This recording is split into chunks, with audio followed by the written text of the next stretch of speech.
Gak begitulah saudara ya. Tuhan izinkan. Oke, terima kasih. Dan saya jumpa juga dengan saudara-saudari yang saya lihat, wow, setia sekali ya saudara. Wah, luar biasa. Ya, Tuhan baik dan kembali berjumpa dan saya senang bisa melihat saudara-saudara. Sudah lama kita tidak berjumpa dan mungkin ada yang baru-baru, ini pertama kali kita berjumpa. Tetapi yang lama-lama kita ketemu lagi. Ya, oke, luar biasa. Enggak usah tegang begitu saudara ya. Lihat kiri kanan dulu, kasih senyum. Ayo jangan tegang, jangan lihat saya, kasih lihat kiri kanan, katakan shalom, senyum, smile. Kita mau dengar firman Tuhan harus tenang, saudara, enjoy. Firman Tuhan itu memberi ketenangan, memberikan bagi kita damai. Jangan tegang, ada begitu, jangan saudara ya. Nanti saya yang susah. Oke, baik. Kita akan membuka firman Tuhan, Alkitab kita.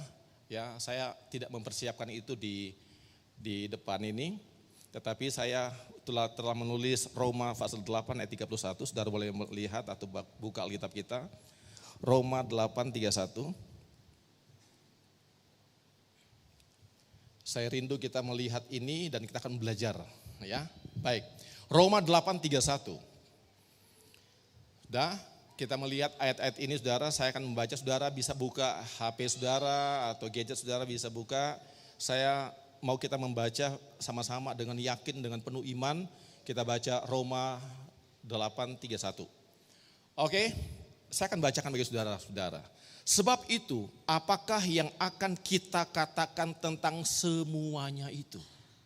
Perhatikan baik-baik kata-kata ini. Jika Allah di pihak kita, siapakah yang akan melawan kita? Wow. Kata-kata ini luar biasa, tetapi kata-kata ini tidak berdiri sendiri. Kata-kata ini dimulai dengan sebab itu. Kata sebab itu kita harus lihat ayat sebelumnya. Ayat sebelumnya itu dimulai dari ayat yang ke-18. Coba kita lihat, sebab itu yang membuat kita gak takut dengan masalah, yang membuat kita kuat, yang membuat kita menang dalam penderitaan loh saudara. Dalam tekanan loh ini saudara. Yang Paulus tuliskan di dalam Roma 8:31 itu berbicara tentang kemenangan sejati dalam Kristus. Karena kita adalah anak-anak Allah. Dan sesungguhnya dan sejatinya anak-anak Allah harus menjadi pemenang, katakan amin. Anak-anak Allah harus menjadi orang-orang yang menang. Tetapi kata sebab itu menunjukkan hal yang sebelumnya. Makanya kalau kita baca Alkitab belajarnya begitu saudara. Kalau ada kata sambung, sebab itu berarti ada hal yang utama. Ada hal yang di atasnya menerangkan kata sebab. Berarti sebelumnya. Nah di dalam ayat kita baca di situ, di dalam ayat 18. Sebab aku yakin. Kata-kata ini luar biasa. Sebab aku yakin bahwa penderitaan zaman sekarang ini tidak dapat dibandingkan dengan kemuliaan yang akan dinyatakan kepada kita. Tidak dapat dibandingkan dengan kemuliaan yang akan dinyatakan kepada kita. Tidak dapat dibandingkan dengan kemuliaan yang akan dinyatakan kepada kita. Paulus membawa jemaat yang ada di Roma, karena tulisan Paulus kepada Roma ini mahakarya Paulus. Kitab Roma adalah satu kitab yang boleh katakan komplit. Dari semua 14 surat Paulus yang ditulis oleh Paulus dengan hikmat Allah. Kitab Roma atau surat Roma adalah satu mahakarya yang saya katakan Paulus mendapatkan pewahyuan dan dia membawa ini kepada orang-orang Israel yang merantau di Roma. Dan saudara, dia menuliskan tentang sebuah esensi yang luar biasa bahwa Allah membenarkan kita bukan karena kebaikan kita, tetapi karena Allah baik membuat kita yang gak baik menjadi baik. Kita gak ada yang benar, di dunia ini tidak ada satu orang pun yang mengatakan dia kudus. Tidak ada. Tidak ada yang kita gak bisa mengatakan kita benar, Tuhan aku benar, gak ada. Kita gak mengatakan bahwa kita baik juga, tidak ada. Coba lihat kiri kanan, kita baik? No, kita gak baik. Yang ini sama. Tidak ada orang yang baik, lalu kenapa orang-orang Kristen harus menjadi orang baik? Karena memang kita adalah orang-orang yang diubahkan oleh Tuhan dari yang buruk menjadi yang baik. Amin saudara? Kita gak baik, kita gak benar, kita gak kudus. Kalau kita benar, kita kudus dan kita baik. Karena Allah kita benar, Allah kita kudus dan Allah kita baik. Yang membuat kita yang tidak benar, kita yang tidak baik dan tidak kudus dibuatnya menjadi kudus, benar dan baik. Karena dia adalah Allah yang benar, Allah yang baik, Allah yang kudus. Amin saudara? Bukan karena kita, tetapi semua karena Allah. Not about you, not about me, about Him. Allah, pekerjaan Tuhan yang membuat kita menjadi berubah. Karena rahmat anugerah Tuhan yang membuat kita yang gak baik-baik ini menjadi baik. Ya dasarnya gak baik, tetapi kita baik bukan karena kita baik. Allah yang baik membuat kita yang gak baik menjadi baik karena Dia adalah Allah yang baik.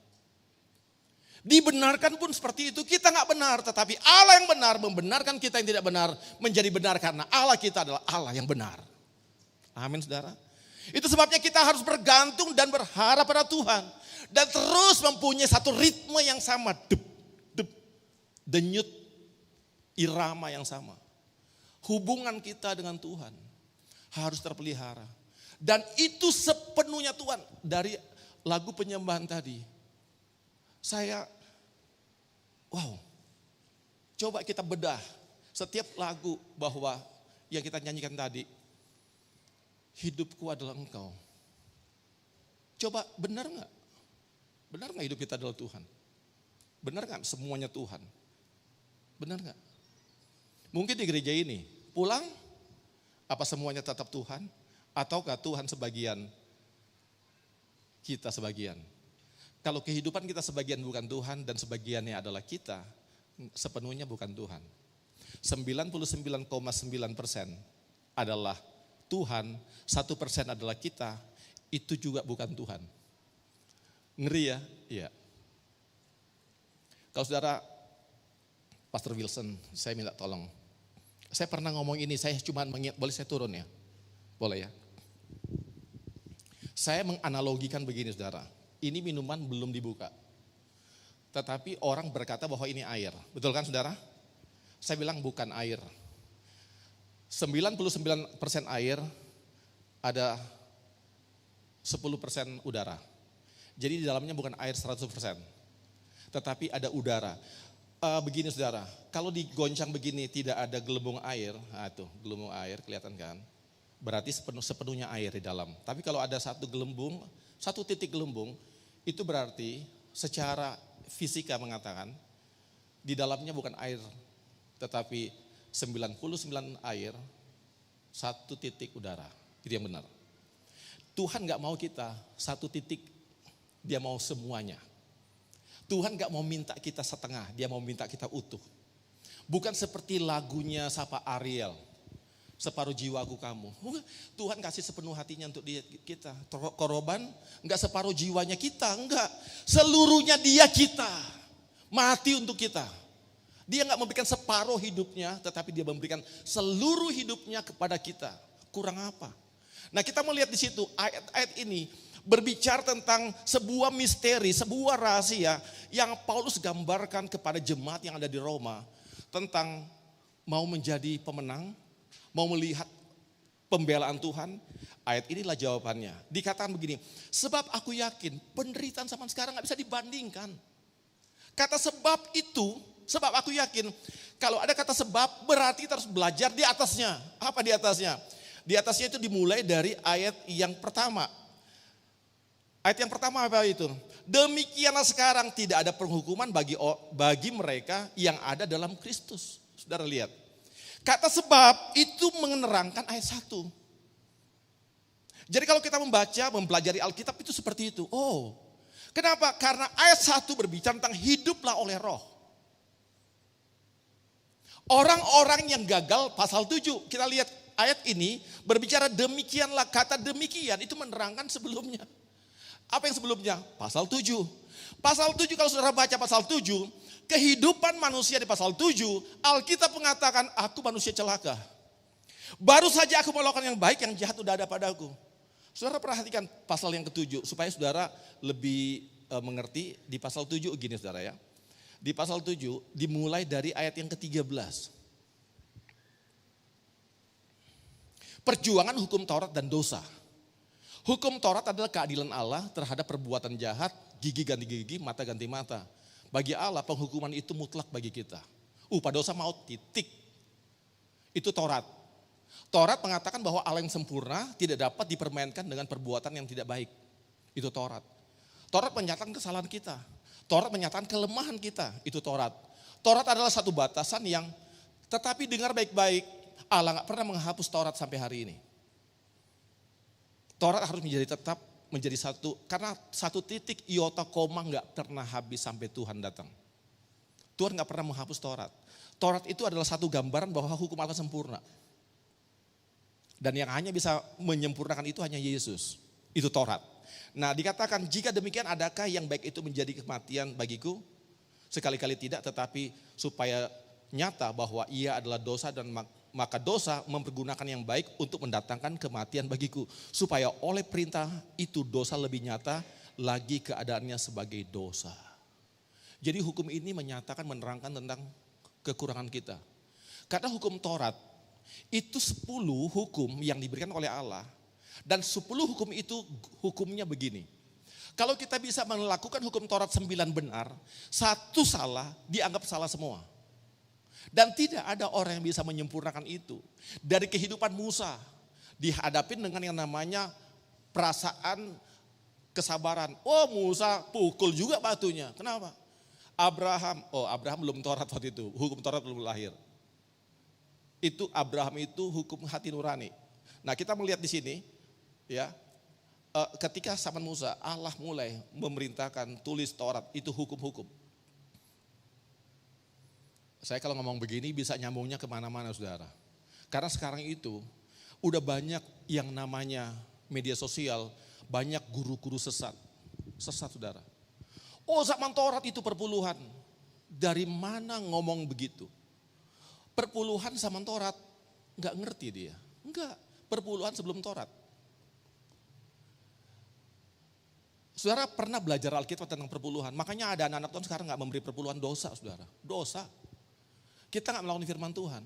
Enggak ada hukum itu dihilangkan. Taurat, maka dalam perjanjian baru tentang perpuluhan apalagi lebih parah saudara, lebih gawat lagi. Lebih rinci lagi tentang perpuluhan, itu perjanjian baru.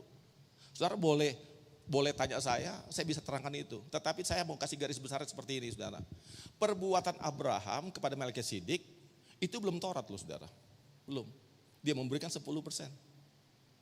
Oke? Yakub memberikan air, meminyaki di batu itu, dia tumpahkan itu. Itu yang dihitung sebagai apa? Memberikan kepada Tuhan sebagai milik Tuhan. Dia butuh itu, tetapi saya katakan butuh itu bahasa Indonesia. Dia perlu itu. Dia perlu itu. Tetapi dia memberikan kepada Melkisedek. Itu belum zaman Taurat. Perbuatan mereka itulah yang dibakukan oleh Allah. Karena apa? Karena Allah minta, tetapi mereka lakukan lebih dari Allah minta. Abraham melakukan go the extra miles. Allah mengatakan apa?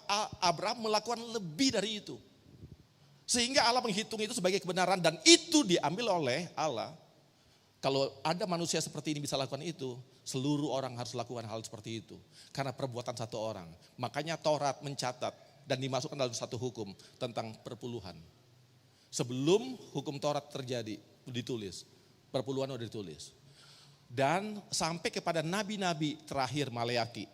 Masuk ke Matius, jangankan 10%, selasi ada semanis jintan itu pun kita harus kasih. Lebih perincian, lebih gitu. Bumbu dapur, ada semanis, selasi itu bumbu dapur. Kalau kita belanja di toko kedai, kita tahu bahwa itu lebih, ada perpuluhan untuk itu. Sampai kayak gitu saudara, kita bisa detail kayak gitu enggak? Perjanjian baru detail sekali. Tetapi Tuhan bilang gini, oke lah, tetapi satu engkau lakukan, yang lain gak boleh engkau lupakan. Apa itu? Belas kasih. Orang memberi tetapi tidak dengan belas kasih, tidak dengan kemurnian hati, salah bagi Tuhan. Memberi pun itu sia-sia. Saya tutup situ karena bukan pelajaran tentang perpuluhan. Saya ingin memberitahu itu aja. Tetapi saudara kita lihat, Taurat yang ditulis oleh Rasul Paulus, itu berbicara tentang ini saudara. Di dalam ayat 13, jika demikian, oke. Jika demikian, pasal 7 ayat 13, adakah yang baik itu menjadi kematian bagiku? Sekali-kali tidak. Tetapi supaya nyata bahwa ia adalah dosa, maka dosa mempergunakan yang baik untuk mendatangkan kematian bagiku. Supaya oleh perintah itu dosa lebih nyata keadaannya sebagai dosa. Saudara kita lihat. Sebab kita tahu bahwa hukum Taurat adalah rohani, tetapi aku bersifat daging terjual di bawah hukum dosa. Lihat. Hukum Taurat rohani, aku terjual di bawah hukum dosa. Sejak kejatuhan Adam dan Hawa di dalam dosa, kita sudah terjual di dalam hukum dosa. Natur kita ini bahaya saudara, kedagingan kita ini bahaya. Kita ini udah terjual. Kenapa saudara? Saya mau katakan gini, jemaat dan pendeta itu sama. Sama, pastor dan jemaat itu sama. Kita sama-sama darah dan daging. Jangan mengatakan bahwa pendeta begini-begini, mulutnya sampai monyong-monyong saudara. Dengar saudara, Tuhan gak melihat bahwa dia pendeta dan jemaat itu dibedakan, enggak, sama. Sama-sama hancur kita. Kalau Tuhan menunjukkan kesalahan kita banyak, kita aja gak mau ngaku, tapi kita bisa lihat kesalahan orang. Makanya Alkitab bilang gini, gajah di seberang laut kau bisa lihat, tetapi satu titik semut di seberang laut kau bisa lihat, tapi gajah di depan matamu kau gak bisa lihat. Kesalahan kita paling besar. Ketika kita mengatakan orang bersalah, sebenarnya coba jujur-jujur. Kesalahan siapa yang paling besar? Orang itu? No, kita. Itu yang benar. Nah, itu sebabnya Taurat menunjuk hal itu. Kita ini sudah terjual di bawah kuasa dosa. Sebab aku berbuat, ayat 15, sebab apa yang aku perbuat aku gak tahu. Tidak tahu. Karena bukan apa yang aku kehendaki yang aku perbuat. Tetapi apa yang aku benci itulah yang aku perbuat. Jadi jika aku berbuat apa yang tidak aku kehendaki, aku menyetujui bahwa hukum Taurat itu baik. Oke? Kalau demikian bukankah aku lagi yang memperbuatnya, tetapi dosa yang ada dalamku. Udah 3 atau 4 ini. Udah ada 4. Gak baik, dosa dalam aku. Ya, ayat 18, sebab aku tahu bahwa di dalam aku, yaitu di dalam aku sebagai manusia, tidak ada sesuatu yang baik. Enggak ada yang baik. Coba lihat kiri kanan. Bilang gini, enggak ada yang baik di dalammu. Sebagai manusia memang begitu saudara. Memang enggak ada yang baik. Kejujuran kita enggak mutlak kepada istri kita atau kepada suami kita. Karena ada sesuatu yang kita harus simpan. Kan enggak mutlak. Tuhan tahu semua. Lah bagaimana kita bilang kita baik? Enggak ada yang baik. Makanya saya bilang kalau kita dibenarkan itu karena Tuhan yang benar, membenarkan kita yang gak benar. Anugerah namanya. Coba katakan anugerah sama-sama 1, 2, 3. Anugerah. Makanya kita harus bersyukur karena Tuhan anugerah. Bisa memuji Tuhan, luar biasa. Sebab aku tahu ayat 18 bahwa di dalam aku, yaitu di dalam aku sebagai manusia tidak ada sesuatu yang baik. Sebab kehendak memang ada dalam aku, tetapi bukan hal yang berbuat apa yang baik. Sebab bukan apa yang aku kehendaki yaitu yang baik yang aku perbuat, melainkan apa yang tidak aku kehendaki yaitu yang jahat yang aku perbuat. Jadi jika aku berbuat apa yang tidak aku kehendaki, maka aku bukan lagi aku yang memperbuatnya, tetapi dosa yang diam dalam aku. Lihat, dosa udah diam loh. Bagaimana kita bisa lepas dari dosa ini? Ada gak jalan keluarnya? Ada, kita akan lihat ya. Ada jalan keluarnya. Demikianlah aku dapati hukum ini. Jika aku menghendaki berbuat apa yang baik, ayat 21, yang jahat itu ada padaku. Sebab di dalam batinku aku suka hukum Allah dalam batin. Jadi saudara, ketika Allah menciptakan manusia, Allah menaruh batin di dalam kehidupan kita. Disitulah Allah menghembuskan nafas hidup. Batin itu satu tempat atau hati nurani, tempat Allah berbicara. Kita tahu itu salah, gak mungkin kita gak tahu itu salah. Kita tahu, tetapi batin kita dikalahkan oleh kehendak kita, daging namanya. Kita tahu itu salah, tetapi kehendak kita lebih kuat dari hati nurani. Allah berbicara, tapi itu yang membuat kita lebih kuat untuk melakukannya. Kenapa? Kita mau. Ketika kita mau seperti itu, memang kita sudah terkunci dengan keadaan kita sebagai manusia yang berdosa. Udah terkunci. Jadi kehidupan kita sebagai manusia yang berdosa udah dikunci dengan natur dosa. Semua kita ini hidup dalam natur kelemahan, yaitu kelemahan daging kita, dosa. Nah, dikatakan begini, tetapi dalam anggota-anggota tubuhku aku melihat hukum yang lain yang berjuang melawan akal, ayat 23, yang berjuang melawan hukum akal budiku dan membuat aku menjadi tawanan hukum dosa yang ada dalam anggota-anggota tubuhku. Jadi udah dalam anggota-anggota itu udah masuk ya hukum dosa. Di jari-jari kita di mana, udah penuh semua, di mata ada, telinga ada, dengerin kepo banget orang. Ya apa? Iya. Itu semua anggota-anggota tubuh kita udah dimasukin sama dosa, oke? Ayat 24, aku manusia celaka. Kita ini manusia celaka saudara. Aku manusia celaka. Siapakah yang akan melepaskan aku dari hukum maut ini? Jalannya gimana? Jawabannya gimana? Baru ayat 25. Syukur kepada Allah oleh Yesus Kristus Tuhan kita. Ini jawabannya, ini kuncinya. Kuncinya ada di dalam ayat 25. Kita orang yang hanya hidup karena anugerah. Ku hidup karena anugerah. Kita hidup karena anugerah. Waktu kita bilang syukur Tuhan Yesus, terima kasih. Ketika kita bersyukur pada Tuhan, kehidupan kita yang terkurung dengan dosa itu dikuduskan. Semua pengakuan kita selesai. Kenapa? Allah telah mati bagi kita ketika kita masih berdosa. Roma 5 mengatakan demikian. Ini Roma ini adalah satu pasal yang sambung menyambung. Ini mahakarya Paulus. Makanya dia menerangkan itu secara eksegese yang bagus sekali. Dia menerangkan ayat per ayat itu terhubung dengan Taurat perjanjian lama. Dia ambil, dia kutip dan dia tulis. Dan hanya Paulus yang mendapatkan hikmat yang begitu luar biasa. Dan dia memang guru. Ya, dia memang seorang guru. Jadi nggak heran kalau tulisannya itu sangat teologis sekali. Ya, tetapi dapat dimengerti oleh kita. Makanya rajin-rajin ke gereja. Amin. Belajar firman Tuhan. Dan saudara ada di gereja yang luar biasa. Saya lihat di gereja, wow. Ternyata gereja ini memang, saya tadi dengar dari Pastor Wilson, gereja yang ya mujizat Tuhan terjadi.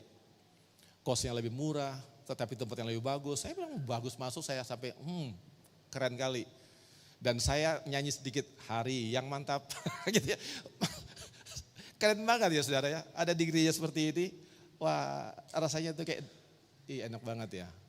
Apa nanti saya buat gereja kayak gini ya, tingginya seperti ini. Kayaknya keren banget lah. Tempatnya ini saudara beruntung sekali ya. Ada dan setialah dalam Tuhan. Amin saudara. Saya cuma kasih tahu saudara. Jangan punya mental kutu lompat. Tek tek tek tek yang. Anda setia di satu tempat bertumbuh sampai akhir hayat. Itu yang benar. Kenapa? Kita nanti di surga, Tuhan akan melihat kita dari gereja lokal juga saudara. Percayalah saudara. Saya lihat di Wahyu itu ada.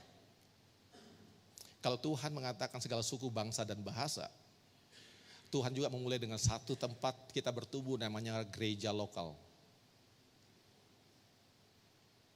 Benar. Makanya kenapa Alkitab mengatakan ada gembala di Efesus, ada gembala di mana, itu semua bicara tentang lokal. Dan itu gak pernah berakhir.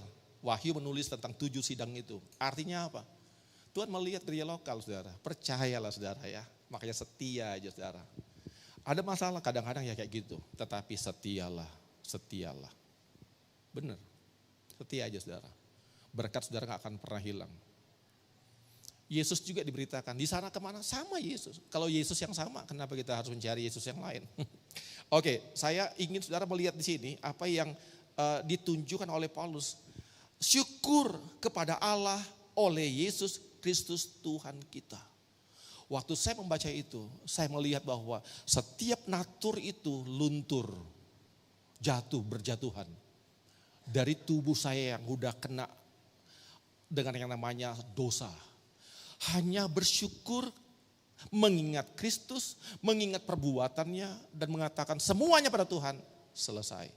Tetapi ketika kita sudah selesai karena perbuatan Yesus, ayat ini tidak sampai di situ. Ayat 26 mengatakan demikian. Jadi dengan akal budiku, aku melayani hukum Allah. Untuk membangun hubungan kita untuk menjadi pemenang, akal budi kita harus connect dengan Tuhan, terhubung dengan Tuhan. Ku terhubung denganmu, terhubung dengan Tuhan. Tidak ada satu titik yang kita kasih untuk diri kita. Satu titik dosa masuk. Dosa itu gak perlu ngambil tempat yang besar. Makanya Alkitab bilang gini, Alkitab ajar jangan beri tempat kepada iblis. Satu tempat yang kecil, iblis akan klaim itu adalah tempat dia. Dan itu akan menjadi seperti nila setitik, merusak apa itu? Susu sebelanga. Dosa gak perlu banyak, dia perlu satu titik. Dia akan menghancurkan yang murni. Ragi seperti itu. Ya saudara. Dia akan menghancurkan semua. Satu titik aja, gak perlu banyak-banyak. Tapi kalau Tuhan dia mau kita semuanya. Dia gak minta satu titik, dia minta semuanya. Karena Allah kita memang adalah Allah yang monopoli dengan kebenaran. Tidak boleh ada satu titik kesalahan. Dan itu membuat kita bersyukur. Kenapa? Karena kita satu titik kebenaran, yaitu hati nurani. Dan seluruh kita dosa. Itu sebabnya dia perlu mati bagi kita. Supaya apa?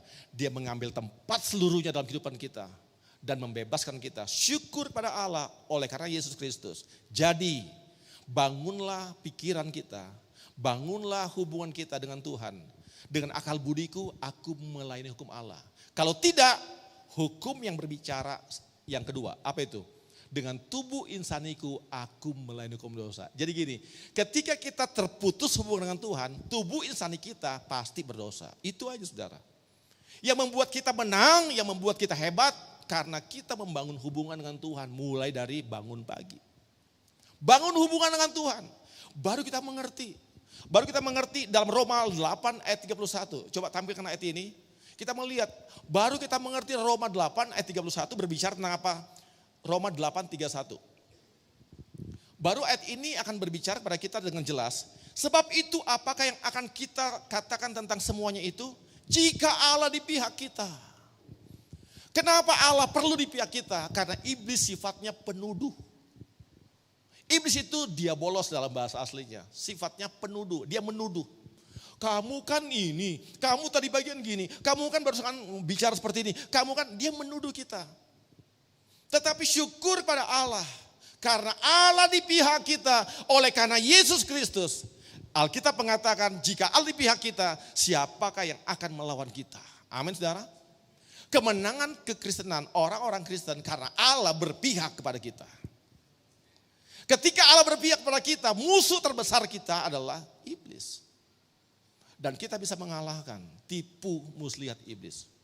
Saudara, ayat ini ya, coba next kembali ke dia punya slide. Saya ingin berbicara pada saudara-saudara. Allah di pihak kita. Tantangan kita bukanlah orang yang di hadapan kita. Tantangan yang terbesar bagi kita adalah atmosfer. Atmosfer itu berbicara tentang diri kita, pikiran kita, kemauan kita. Itu musuhnya. Dan itu adalah giant-nya. Itu adalah raksasanya. Kehidupan kita, apa yang kita kasih makan, itu yang hidup. Karena dalam diri kita ini, boleh katakan ada hitam dan putihnya. Yin dan yang, kalau dalam orang-orang Tionghoa itu ada yang kayak gini, ada yang putih, satu titik hitam. Yang hitam satu titik putih. Yin dan yang itu saudara. Dengar baik-baik saudara. Kalau kita kasih makan yang hitam, hitam akan kuat. Kalau kita kasih makan yang putih, putih akan kuat. Kalau kita layani Tuhan, maka kita akan semakin kuat dengan Tuhan. Waktu kita nggak layani Tuhan, yang hitam itu akan kuat. Jadi seperti itu saudara, kehidupan kita, Alkitab menggambarkan bahwa kalau Allah di pihak kita, musuh yang paling besar pun kita bisa kalahkan. Amin saudara. Musuh yang paling besar kita akan kalahkan karena Allah di pihak kita. Allah di pihak kita, Alkitab mengatakan siapa yang akan lawan kita? Enggak ada yang bisa melawan kita karena Allah berpihak kepada kita. Alkitab mengatakan Daud dan Goliat. Itu adalah gambaran tentang sekecil apapun kita, enggak peduli kalau Allah beserta dengan kita. Daud itu kecil, tetapi kalau saudara membaca dalam 1 Samuel, dia berlari ke arah lawan. Dia bukan mundur di barisan dia, tetapi dia berlari masuk ke barisan lawan. Lah bagaimana Daud berani seperti itu? Karena dia mengatakan gini, engkau datang dengan leming tombak, tetapi aku datang dalam nama Tuhan yang kau hina barisan itu. Barisan Israel, engkau hina, aku datang dengan Tuhanku. Saudara, saya mau katakan tantangan kita besar enggak? Besar. Masalah kita besar, besar. Tetapi dengar baik-baik, kalau Tuhan berpihak kepada kita dan kita fokus dan kita connect dengan Tuhan, lari di barisan musuh. Karena kita bukan yang kalah, kita yang menang. Amin. Apapun tantangannya, saya mau katakan bahwa tahun 2025 bukan tahun yang indah. Awal tahun California terbakar. Itu berita yang paling luar biasa ketika kebakaran hutan California. Yang saya katakan dengan api yang gak mungkin bisa membakar satu wilayah besar California. yang menghabiskan tempat-tempat hiburan, bangunan-bangunan mewah. Wah, di sana memang tempat itu Hollywood di sana, saudara. Kenapa habis?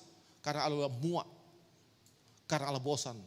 Namanya Los Angeles, malaikat yang hilang.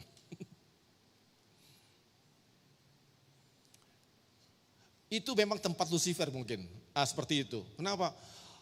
Maksiatnya luar biasa. Kejahatannya itu terselubung luar biasa. Ya. Dan Tuhan menghabiskan itu. Supaya apa? Sebuah gambaran bahwa Allah gak suka dipermainkan. Ketika mereka menantang Tuhan, besoknya itu terjadi. Tuhan hanya dikasih berapa persen? Itu Tuhan marah sekali. Tetapi itu gambaran tahun 2025. Saya udah kasih tahu sama jemaat. Percaya gak? Kalau awalnya begitu, akhirnya juga ada. Ternyata Indonesia mengalami hal yang sangat luar biasa. Banjir bandang yang tiba-tiba turun dari gunung, melanda setiap wilayah daerah. Wow, kerusakannya, kehancuran yang lebih dari tsunami yang ada di Aceh sekarang. Kehancurannya luar biasa. Berapa desa itu hilang, tempatnya dimanapun nggak tahu. Ditutup dengan air dan pasir, tanah itu menutupin dan hilang begitu aja. Bangunan-bangunan mewah, Tuhan nggak pernah melihat itu. Dengar baik-baik saudara-saudara. Tahun 2025, tantangan yang begitu besar. Tetapi kenapa kita masih ada? Karena Allah di pihak kita, amin. Dan saya mengatakan tahun 2026, kabar yang paling buruk dan lebih buruk dari tahun 2025. Itu pasti terjadi. Kenapa? Karena dunia kita sudah tua. Dunia kita akan hancur.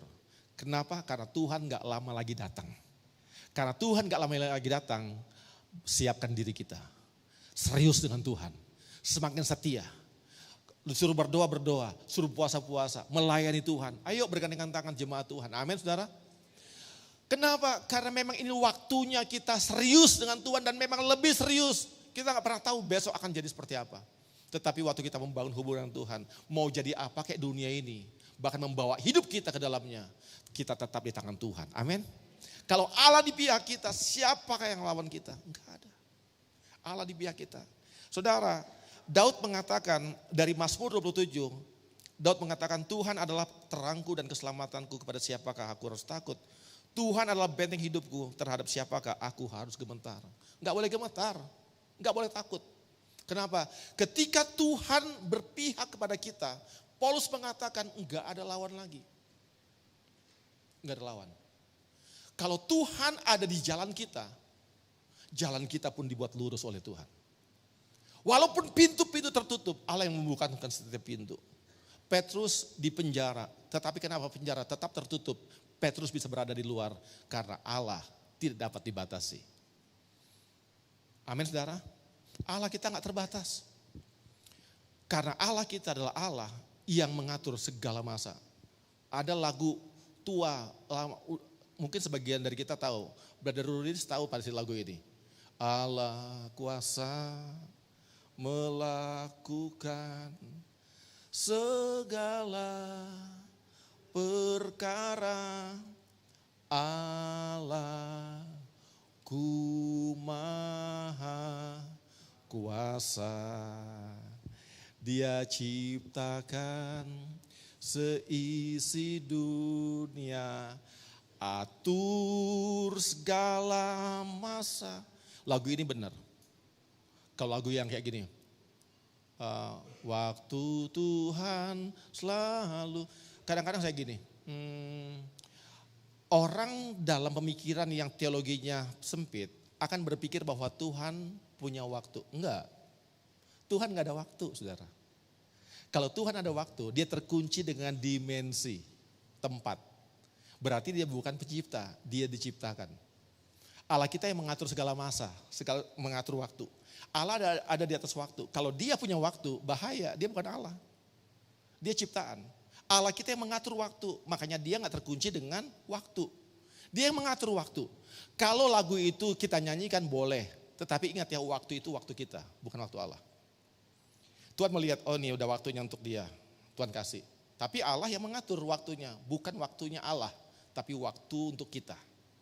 Supaya kita waktu nyanyikan lagu itu ingat ya, tepat waktunya. Tuhan tahu waktu yang terbaik. inilah waktunya. Bukan waktunya Tuhan, oke? Baca Alkitab, nggak ada waktu Tuhan. Nggak ada. Pengkhotbah pasal 3, baca baik-baik, nggak ada. Allah yang mengatur waktu-waktu itu. Oke saudara, kita lihat di sini, ya. Di situ ada gambaran tentang 3 orang Ibrani mengalahkan hikmat raja. Disuruh sembah, kalau nggak menyembah patung yang didirikan, wah mereka akan dibakar. Mereka bilang gini, kalaupun Tuhan yang kami sembah tidak membela kami tetap tidak menyembah patung yang Tuhan dirikan. Kenapa mereka ngomong begitu kepada orang yang gak mengenal Tuhan? Karena mereka tahu bahwa Tuhan yang mereka sembah adalah Tuhan yang membela mereka. Tapi dia ngomong pada orang yang gak kenal Tuhan, makanya begitu bahasanya ekstrim. Tetapi mereka tahu, mereka kenal Tuhannya. Kalau kita kenal Tuhan kita, dengar baik-baik, kita tahu Tuhan gak pernah tinggalkan kita. Kita akan ngerti bahwa di dalam setiap masalah yang kita hadapi, Tuhan pasti membela kita. Amin. Kalau kita kenal Tuhan kita. Dunia boleh katakan apapun, kita tantang dunia sebaliknya. Karena kita tahu bahwa Tuhan itu baik, Tuhan itu setia. Saudara, Alkitab mengatakan bahwa kita diutus seperti domba di tengah-tengah serigala. Alkitab mengatakan dalam Matius, kita diutus. Tetapi kenapa harus ada domba di tengah-tengah serigala? Domba tidak punya kekuatan, tidak punya alat untuk berhantem. Domba itu pasrah. Tetapi kenapa domba bisa ada di tengah-tengah serigala? Karena Tuhan mengajarkan pada kita, kalau engkau ada bersama di tengah, sekalipun itu musuh semuanya, kalau dengan aku, jangan takut. Jangan takut. Tuhan bisa melakukan apapun di luar nalar kita. Allah bisa melakukan apapun, percayalah saudara. Apa yang menjadi pergumulan kita, dengan serigala yang mengelilingi kita, dengan setiap masalah apapun, kita khawatir, kita ketakutan, dengar saudara-saudara. Allah sanggup membuat engkau yang tidak berdaya, karena Allah adalah Allah yang berdaya. Allah adalah Allah yang kuat. Katakan setiap masalah yang menghimpit kehidupanmu, bagaikan serigala yang mengelilingimu, katakan ada Allahku. Ketika kita berkata ada Allah, kita akan melihat ada jawaban. Jika Allah di pihak kita, siapa yang dapat menahan? Tidak ada yang bisa menahan. Saudara, adakah yang dapat membatalkan janji Allah? Enggak ada. Firman Tuhan mengatakan, kita akan baca ayat terakhir saudara. Kita akan baca ayat ini saudara, di dalam pasal 8, kembali ke pasal 8, ya. Pasal 8 ayat 31, sekarang kita akan baca ayat 32. Ia yang tidak menyayangkan anaknya sendiri, tetapi yang menyerahkan bagi kita, yang menyerahkannya bagi kita. Menyerahkan berapa saudara? Menyerahkan separuh? Semua, menyerahkan semua. Bagaimanakah mungkin ia tidak mengaruniakan segala sesuatu kepada kita bersama-sama dengan dia? Enggak mungkin. Kalau Allah memberikan anaknya, dia memberikan semua bantuannya, dia memberikan semua pembelaannya. Anaknya diberikan, masa rumah enggak? Anaknya diberikan, masa pekerjaan kita enggak? Anaknya aja diberikan, masa cuan enggak? Anaknya diberikan, berkat diberikan. Amin saudara? Anaknya diberikan loh. Berarti apa? Semua Tuhan sediaan bagi kita. Dia mencukupkan keperluan kita semua. Amin saudara? Anaknya diberikan. Nah ayat ini saudara, selanjutnya katakan, siapakah yang akan menggugat orang-orang pilihan Allah? Allah yang membela kita ya. Allah yang membenarkan mereka, siapa yang akan menghukum mereka? Kristus Yesus yang telah mati, bahkan lebih lagi, yang telah bangkit, yang juga duduk sebelah kanan Allah, yang malah menjadi pembela bagi kita. Itu dia saudara. Siapa yang bisa menggugat kita kalau Allah membela kita? Yesus, dia malah mati bagi kita. Allah bukan menjadi hakim bagi kita, tetapi Allah menjadi pembela bagi kita. Amin saudara. Ayat 34, Kristus Yesus yang telah mati, ayat yang ke-35. Siapakah yang akan memisahkan kita dari kasih Kristus? Penindasan atau kesesakan atau penganiayaan atau lapar atau ketelanjangan atau bahaya atau pedang? Seperti ada tertulis, oleh karena engkau kami ada dalam bahaya maut sepanjang hari. Kami telah dianggap sebagai domba-domba sembelihan. Tetapi dalam semuanya itu. Baca ayat 37 sama-sama. 1, 2, 3. Tetapi dalam semuanya itu, kita lebih daripada orang-orang yang menang oleh Dia yang telah mengasihi kita. Amin saudara. Tuhan mengasihi kita. Tuhan mengasihi saya. Hadapi dengan senyum. Akhir tahun ini, hadapi dengan iman dan senyum. Karena Tuhan beserta dengan kita. Tuhan adalah kekuatan kita, jangan kita takut. kita akan melihat berkat 2026, berkat besar. Amin saudara. Itu janji Tuhan. Tetap terhubung sama Tuhan. Mari sama-sama kita nyanyikan lagu ini saudara. Ku terhubung denganmu.